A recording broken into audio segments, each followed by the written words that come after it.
this beautiful planter just disappeared among all the foliage, and this foliage is still growing up and filling up, so I'm afraid that this planter is not going to be visible here. So today I'm making another DIY cement project, and it's going to be some sort of a base or a platform. So I talked to my sister, as I told you in my previous video, and my sister said that the best thing there to elevate it would be a thick, quite high platform, much wider than the base of the plant. To anchor it there, it has to be not the plant, the planter.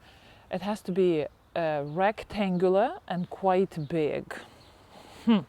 So, and she said that I can do the same little leaf design on the sides of the base, but not on top. The top has to be flat and even. Let's see how even that's going to be with all my quirky DIY perfectly imperfect projects. And by the way, my father was an engineer, so I appreciate the exactness and execution of projects because he was enjoying the preciseness. But so years, my garden is filling up with very imperfect projects, and I think those two styles are equal. It's just different language we speak, right? Some people love the exact execution of stones, the precise cutting of bricks, right? My garden is a little bit on a quirky side, so I suspect this project is going to be the same, and I feel fine about it. So look what I did. You see that spot behind my wattle fence? I collected some of styrofoam shapes which I kept, and very good that I kept them because the bottom one, look at this, the bottom one looks like it can be a great size platform for my container. It's pretty big. Although I need to put the sideboards on top of it, or maybe I can put it on the side and make a nice sizable platform. So the platform would be plain on top, and on the side, hopefully it will be thick, there would be leaf motifs. Well, let's see. Let's go and do that.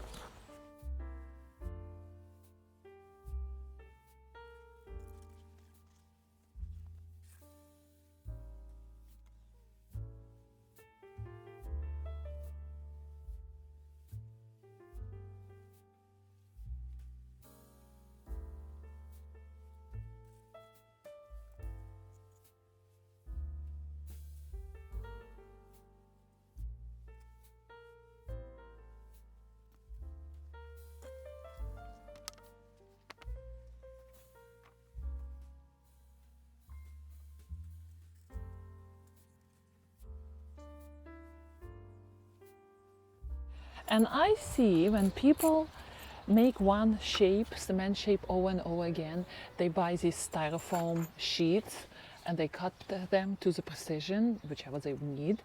Maybe that would be a good idea, but this project is just once, I do it once, so I'm using these odd pieces, and since they're coming up unevenly like this, I'm not sure if I would be able to secure them, but I saw people using nails, just putting nails through. So I'm going to try to do the same and see how that goes. Does this go through it? No, it doesn't. Nails? Oh, nails do. Oh, very well. Okay. Oh, so the screws don't go in. Yeah, so I need nails. All right, let me get nails.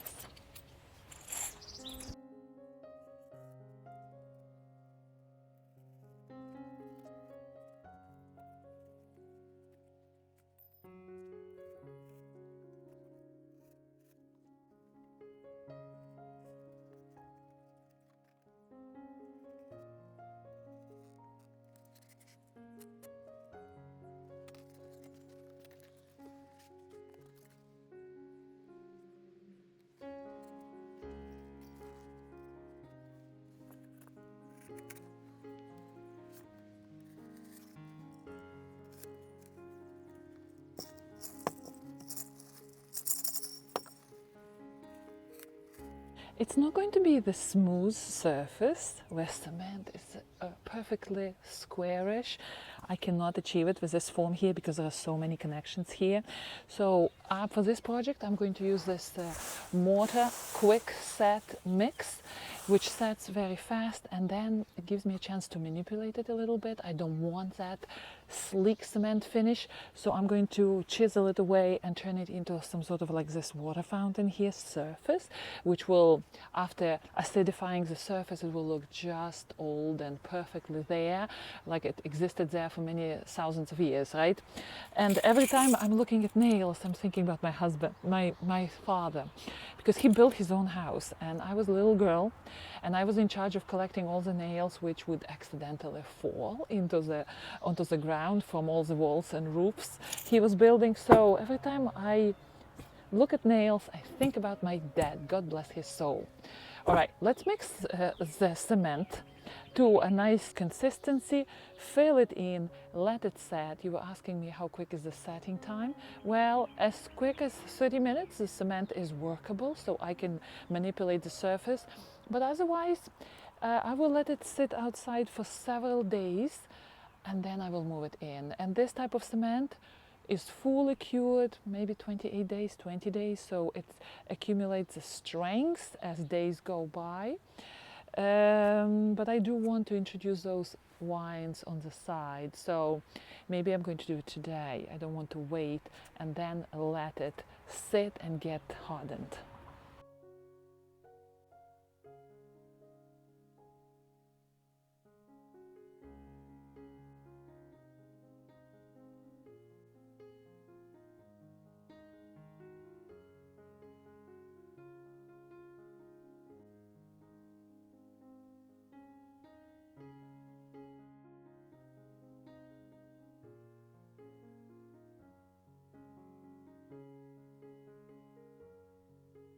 Oh my gosh, I cannot believe that I didn't put the record button on my camera, so I did not record the whole process, how I did it.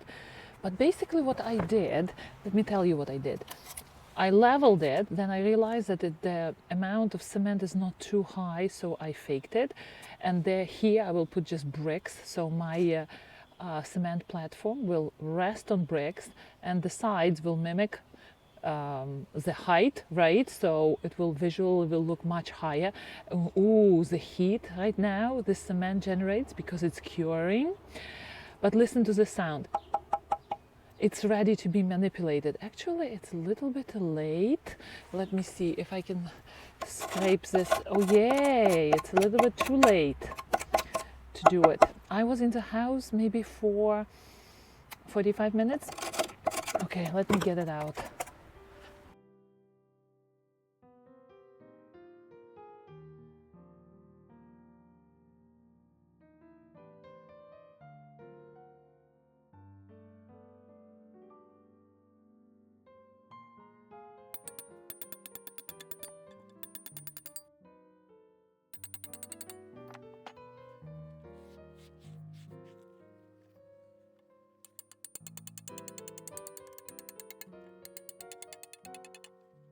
Here I am applying my decorative concrete stain to the surface of my cement right away, because I want it to look nice and aged without waiting for years, you know. And I regularly do it to all my containers in the garden. Maybe I'm a little bit too predictable. I like that effect, and I don't want my garden to look very much different, right? To have all different colors in it. I have a feeling that it's not going to look as uniformed. And by the way, Michelle, the viewer of this channel, was telling me about introducing moss to the surface of the planters. I was never successful with it. Please do share here under this video your stories, your success stories. Every time I try to introduce moss to the surface of my planters, I have a feeling that alkalinity of the cement is so strong, and it stays on the surface for such a long time that nothing can live on it. For example, 2 years or 3 years ago, I made my first hypertufa container, and it's very porous. nothing was happening yet for maybe a year and a half. So it went through the winter nice and clean, and only now I see all the likings are starting to inhabit the surface, changing it, becoming a little like different. So brown colors are being introduced there. But if I try to do moss, either planting moss on or mixing it with yogurt and blending it and putting it on, I did it once, never worked for me. So if you have a success story, especially Michelle, do share here with us, because I want to hear that. I like when all sorts of likings are happily living on pots. All right, let's see how this goes. Look how quickly it changes the color of cement. So basically, as you know, I like to do it to all my containers, and what happens is the stain comes into a permanent reaction with the surface of cement and changes its color permanently. So nothing is going to influence it. It's not going to be washed out in case you applied paints and sealants. It will stay like this forever, for the life of cement.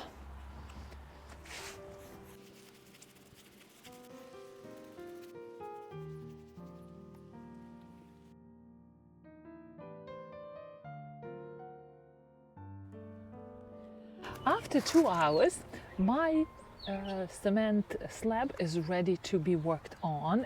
As you can see, it's nice and dark, not a simple color of cement. Look at this color of cement. Isn't that offensive in the garden?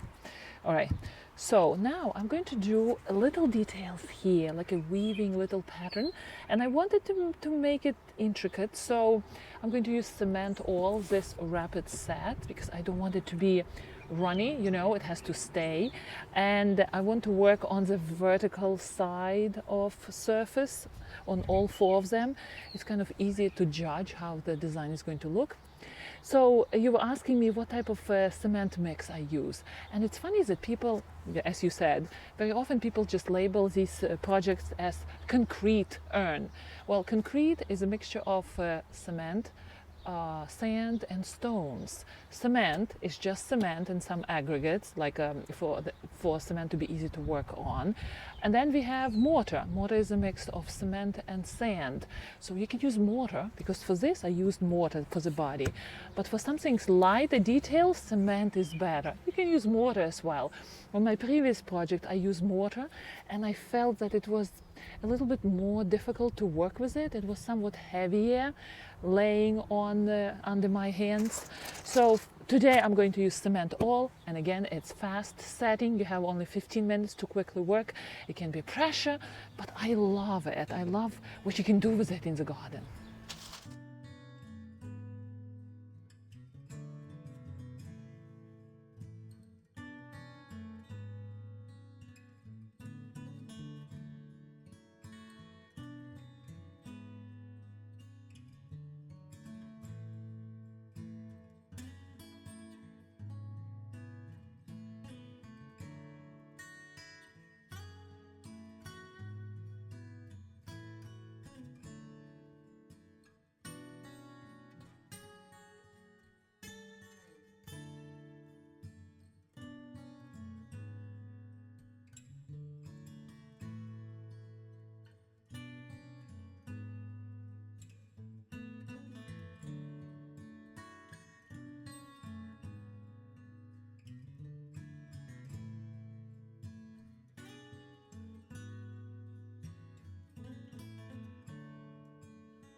Okay, this is the trickiest one.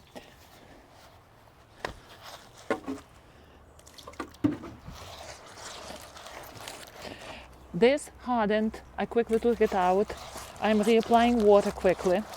Probably will mix a little bit of more of cement, so using another one, don't worry. It's a messy business, you know, but I want to have that consistency. It's very difficult to get that consistency where it's running You see, but at the same time it's not hardening, because once it starts hardening and it's happening fast, it's hard to work with. Okay, so the solution is to use less of the cement and then mix it again. I did a little bit of too much of mix, so it got hardened inside. All right.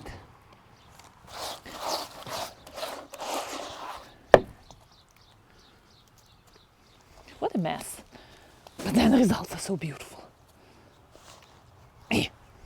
All right.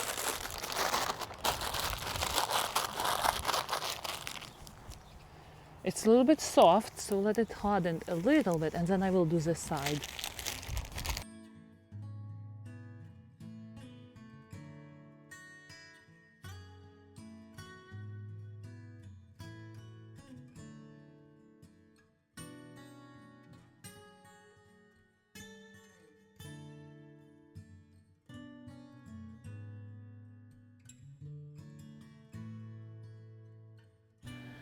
Oh my gosh, this is one action, fast action in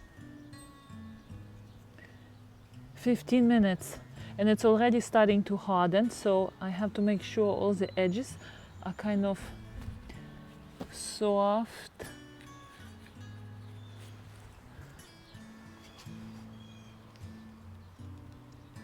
And in 15 minutes it would be almost hard.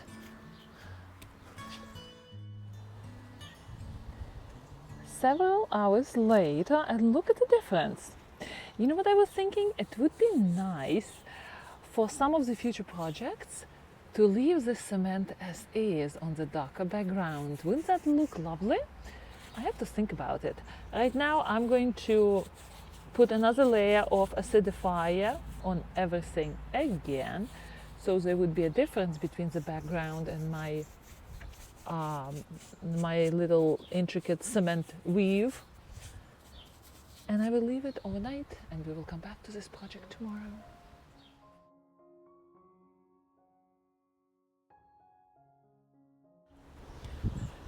Ta-da-da! 2 days later, look at my pedestal. I decided to wait 48 hours to make sure that this cement is super strong and can withstand the pressure of that very heavy planter. And today I'm going to level this, and oh my gosh, this is heavy. So I'm going to level that soil, because this is a little bit tilted, put bricks, since I didn't have enough cement to put the whole slab, all 100% together. So this slab is going to rest on 4 or 3 bricks and just imitate the height, right? And then let's see how it goes. I think it's going to look really interesting and beautiful there. It will elevate the planter, and it will hopefully be the focal point. Let us see.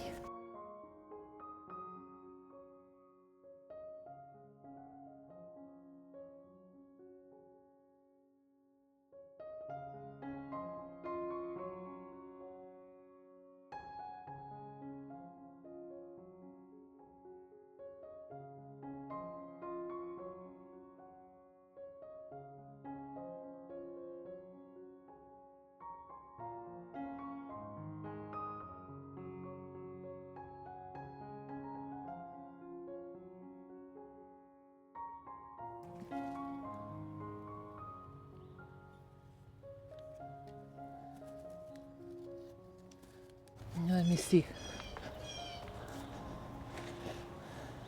How about twisting it this way? Twisting it this way. This way? Yeah.